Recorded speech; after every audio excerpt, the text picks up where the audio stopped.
എല്ലാവർക്കും നമസ്കാരം. പുതിയ വീഡിയോയിലേക്ക് സ്വാഗതം. ഇന്ന് ഞാൻ സംസാരിക്കാൻ പോകുന്നത് ജ്യോതിഷത്തിലെ ഏറ്റവും മിസ്റ്റീരിയസ് ആയ, എന്നാൽ നമുക്ക് എല്ലാവർക്കും ഒരേപോലെ പേടിയും ആകാംക്ഷയുമുള്ള രണ്ടുപേരെ കുറിച്ചാണ്, രാഹുവും കേതുവും. നമ്മുടെ വീട്ടിലൊക്കെ മുതിർന്നവർ പറയുന്നത് കേട്ടിട്ടില്ലേ, ഇപ്പോൾ രാഹുദശയാണ് അല്ലെങ്കിൽ കേതുദശയാണ്, അതുകൊണ്ട് മൊത്തം പ്രശ്നമാണ് എന്നൊക്കെ. സത്യത്തിൽ ആരാണ് ഈ രാഹുവും കേതുവും? ഇവർ ശരിക്കും വില്ലന്മാരാണോ? ആദ്യം നമുക്ക് ഇവരുടെ സ്റ്റോറി ഒന്ന് നോക്കാം. എല്ലാവർക്കും അറിയാവുന്ന കഥയാണ്, ഞാനൊന്ന് ചുരുക്കി പറയാം. പാലാഴി മദനത്തിന് ശേഷം ദേവന്മാർക്ക് അമൃത് ലഭിച്ചു. അമൃത് കുടിച്ചാൽ പിന്നെ മരണമില്ല. അസുരനായ സ്വർഭാവുവിന് ഇതെങ്ങനെയെങ്കിലും സ്വന്തമാക്കണമെന്ന് തോന്നി. അവൻ വേഷം മാറി ദേവന്മാരുടെ ഇടയിൽ പോയി ഇരുന്നു. സൂര്യനും ചന്ദ്രനും ഇത് കണ്ടുപിടിച്ചു. അവർ വിഷ്ണു ഭഗവാനോട് വിവരം പറഞ്ഞു. അമൃത് ആ അസുരന്റെ തൊണ്ടയിലേക്ക് എത്തിയ ആ നിമിഷം തന്നെ ഭഗവാൻ തന്റെ സുദർശന ചക്രത്താൽ അവന്റെ തലയറുത്തു. പക്ഷെ ഒരു പ്രശ്നം, അമൃത് തൊണ്ടയിൽ എത്തിയതുകൊണ്ട് ആ തലയും ഉടലും മരിച്ചില്ല. തല രാഹുവായും ബാക്കിയുള്ള ഉടൽ കേതുവായും മാറി. ഇവിടെയാണ് നമ്മൾ ശ്രദ്ധിക്കേണ്ട കാര്യം. രാഹുവിന് തലയുണ്ട്, ചിന്തിക്കാൻ ബുദ്ധിയുണ്ട്, പക്ഷേ അനുഭവിക്കാൻ ശരീരമില്ല. കേതുവിന് ശരീരമുണ്ട്, പക്ഷേ ചിന്തിക്കാൻ തലയില്ല. ഈ ഒരു പോയിന്റ് ഓർത്തു വെക്കുക. കാരണം നമ്മുടെ ജീവിതത്തിൽ ഇവർ എങ്ങനെ പ്രവർത്തിക്കുന്നു എന്ന് മനസ്സിലാക്കാൻ ഇത് സഹായിക്കും. ഇനി നമുക്ക് രാഹുവിനെ കുറിച്ച് കുറച്ച് ഡീറ്റെയിൽ ആയിട്ട് സംസാരിക്കാം. രാഹുവിന്റെ ഏറ്റവും വലിയ പ്രത്യേകത എന്താണെന്ന് വെച്ചാൽ, അവനൊരു മാസ്റ്റർ ഓഫ് ഇല്യൂഷൻ ആണ്. അതായത് ഇല്ലാത്ത കാര്യങ്ങൾ ഉള്ളതുപോലെ തോന്നിപ്പിക്കാൻ രാഹുവിന് പ്രത്യേക കഴിവാണ്. ഒരു മാന്ത്രികനെ പോലെ നമ്മളെ വഞ്ചിക്കാൻ രാഹുവിന് സാധിക്കും. അതായത് രാഹുവിന്റെ പ്രധാന ജോലി ഇല്യൂഷൻ സൃഷ്ടിക്കുക എന്നതാണ്.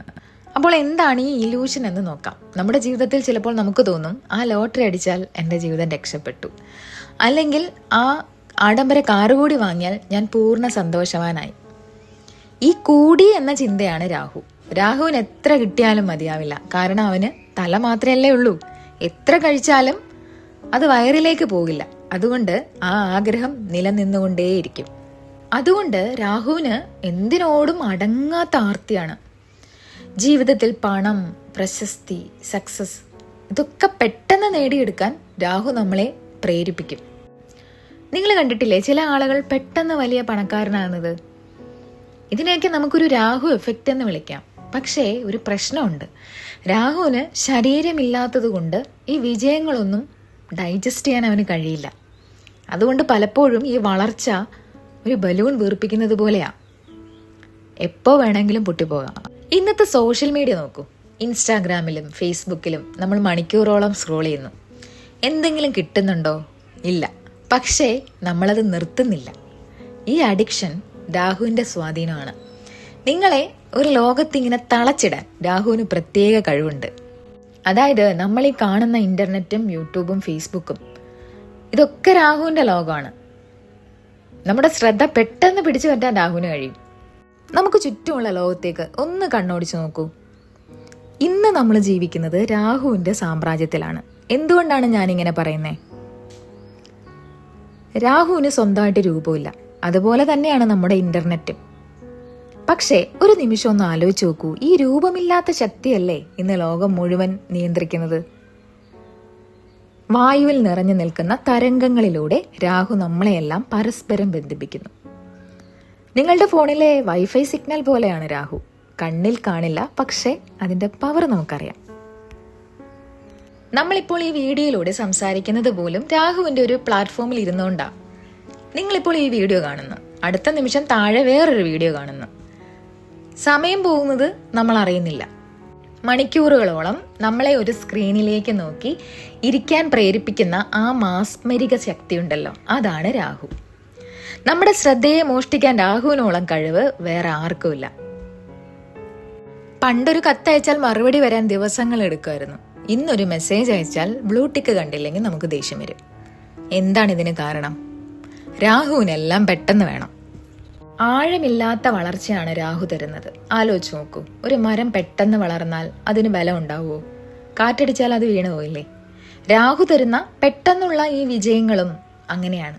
ശരിയായി കൈകാര്യം ചെയ്തില്ലെങ്കിൽ വന്നതുപോലെ തന്നെ അത് പെട്ടെന്ന് അപ്രത്യക്ഷമാകുകയും ചെയ്യും. ഇനി നമുക്ക് കേതുവിലേക്ക് വരാം. രാഹു വിദേശ രാജ്യങ്ങളും ടെക്നോളജിയും ഒക്കെ ആണെങ്കിൽ കേതു ഭയങ്കര സ്പിരിച്വാലിറ്റിയാണ്. കേതുവിന് തലയില്ല, അതുകൊണ്ട് കേതുവിന് ലോജിക്കുമില്ല. കേതു പ്രവർത്തിക്കുന്നത് നിങ്ങളുടെ ഇൻഡ്യൂഷൻ അല്ലെങ്കിൽ 6ാം ഇന്ദ്രിയം വഴിയാണ്. നിങ്ങൾക്ക് എപ്പോഴെങ്കിലും തോന്നിയിട്ടുണ്ടോ ഒരു കാര്യം സംഭവിക്കുന്നതിന് മുൻപ് നിങ്ങളുടെ മനസ്സ് അത് അറിയുന്നത് പോലെ? അതാണ് കേതുവിൻ്റെ പവർ. കേതു ലഗ്നത്തിലൊക്കെ ഉള്ളവർക്ക് അങ്ങനെയുള്ള ഒരു ഇൻഡ്യൂഷൻ പവർ ഉണ്ടാവും. അതുപോലെ തന്നെ സ്ട്രോങ് ആയ കേതു ഉള്ളവർക്ക് ഭയങ്കര മാത്തമാറ്റിക്കൽ എബിലിറ്റി ഉണ്ടാവും. സാധാരണ ബുദ്ധിക്ക് ചിന്തിക്കാൻ പറ്റാത്ത കാര്യങ്ങൾ ഇവർക്ക് മനസ്സിലാക്കാൻ പറ്റും. രാഹു പുറത്തെ ലോകത്തെക്കുറിച്ച് പറയുമ്പോൾ കേതു പറയുന്നത് അകത്തെ ലോകത്തെക്കുറിച്ചാണ്. നിങ്ങൾ ചിന്തിച്ചിട്ടുണ്ടോ, ചില കാര്യങ്ങൾ ചെയ്യുമ്പോൾ നിങ്ങളുടെ മനസ്സ് പറയും ഇത് ചെയ്യേണ്ട എന്ന്. അതിന് പ്രത്യേക കാരണമൊന്നും ഉണ്ടാവില്ല, പക്ഷെ നിങ്ങളുടെ ഇൻഡ്യൂഷൻ അത് പറയും. അതാണ് കേതു. അതുപോലെ തന്നെ കേതുവിൻ്റെ മറ്റൊരു മുഖമാണ് ഡിറ്റാച്ച്മെന്റ്. എല്ലാം ഉണ്ടായിട്ടും ഒന്നിനും താല്പര്യമില്ലാത്ത അവസ്ഥ. നമുക്കെല്ലാവരും കൂടെ ഉണ്ടായിട്ടും നമ്മളൊന്ന് ഒറ്റപ്പെട്ടു പോകുന്ന അവസ്ഥ. ചിലപ്പോൾ വലിയ പണക്കാരെല്ലാം ഉപേക്ഷിച്ച് ഹിമാലയത്തിലേക്ക് പോകുന്നതൊക്കെ കണ്ടിട്ടില്ലേ? ഇതൊക്കെ കേതുവിൻ്റെ സ്വാധീനമാണ്. ഭൗതിക സുഖങ്ങൾ കേതുവിന് വേണ്ട. അവന് വേണ്ടത് ആത്മീയമായ ഉന്നതിയാണ്. ഇനി രാഹുവും കേതുവും തമ്മിലുള്ള വ്യത്യാസം ഞാനൊരു ഉദാഹരണത്തിലൂടെ പറഞ്ഞുതരാവേ. നമുക്ക് ഒരു അസുഖം വരുന്നു എന്ന് വിചാരിക്കാം. അത് രാഹു കാരണമാണെങ്കിൽ നിങ്ങൾ 10 ഡോക്ടർമാരെ കാണും. 10 പേരും ഓരോന്ന് പറയും. നിങ്ങൾക്ക് ഭയങ്കര കോൺഫിഡൻസും തരും, പക്ഷെ രോഗം മാറത്തില്ല. എന്നാൽ കേതു കാരണമാണെങ്കിൽ നിങ്ങൾ എത്ര വലിയ ഹോസ്പിറ്റലിൽ പോയാലും എത്ര ടെസ്റ്റ് ചെയ്ത് നോക്കിയാലും റിപ്പോർട്ടിൽ ഒന്നും കാണില്ല. അതായത് റിപ്പോർട്ട് നോർമൽ ആയിരിക്കും, പക്ഷേ നിങ്ങൾക്ക് നിങ്ങളുടെ അസുഖം മാറുമോ? ഇല്ല. ഒരു ഡോക്ടർക്കും അത് കണ്ടുപിടിക്കാനും പറ്റില്ല. കേതു ഒരു പുക പോലെയാ, എല്ലാം മറച്ചു വെക്കും. അതായത് രാഹു നിങ്ങളെ തെറ്റായ വഴിയിലൂടെ ഓടിക്കും, എന്നാൽ കേതു നിങ്ങളെ ഒരിടത്ത് സ്തംഭിപ്പിച്ച് നിർത്തും. ഇതാണ് വ്യത്യാസം. അപ്പോൾ രാഹു നമ്മെ ലോകത്തിന്റെ മായയിലേക്കും കേതു നമ്മെ ആത്മീയതയുടെ ആഴങ്ങളിലേക്കും നയിക്കുന്നു. ജീവിതം എന്നത് ഇവ രണ്ടിൻ്റെയും ഒരു സന്തുലിതാവസ്ഥയാണ്. ആഗ്രഹങ്ങൾ വേണം, എന്നാൽ അവയിൽ തളച്ചിടാതെ അകത്തെ വെളിച്ചം കണ്ടെത്തുകയും വേണം. ഓർക്കുക, നിങ്ങളുടെ ചുറ്റുമുള്ള മായയെ തിരിച്ചറിയാൻ തുടങ്ങുന്ന നിമിഷം നിങ്ങൾ വളരാൻ തുടങ്ങുന്നു. അപ്പോൾ എല്ലാവർക്കും നല്ലൊരു ദിവസം ആശംസിക്കുന്നു. നന്ദി.